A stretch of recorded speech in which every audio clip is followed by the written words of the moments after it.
Things are spiraling out of control at Lucasfilm again.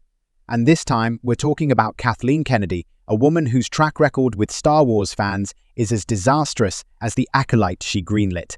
Now, if you thought she couldn't push Star Wars further into the dumpster, think again, because we've got Disney introducing a trans clone trooper.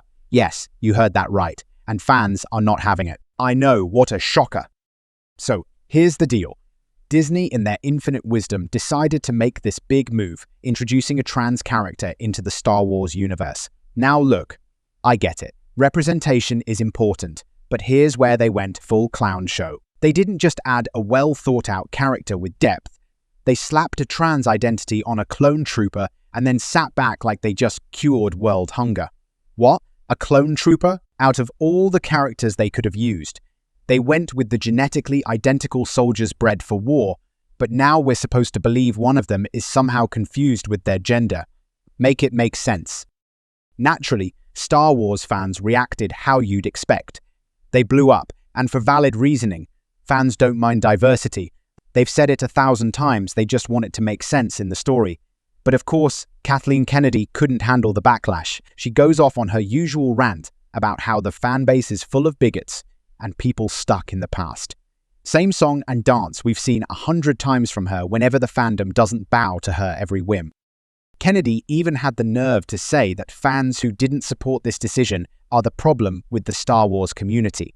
I mean, this is the same woman who turned Luke Skywalker into a bitter hermit and sidelined him in favor of Rey the Unstoppable. So are we really shocked? Kathleen Kennedy never understood what made Star Wars the great success it was. It used to never be about checking off diversity boxes.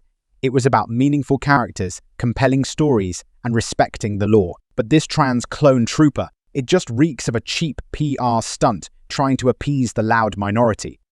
And here's where it gets even more ridiculous.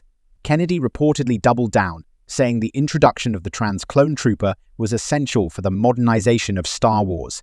Really? A franchise that's lasted over 40 years needs to modernize by forcing a political agenda. What it needs is to return to its roots, good storytelling, compelling characters, and actual stakes.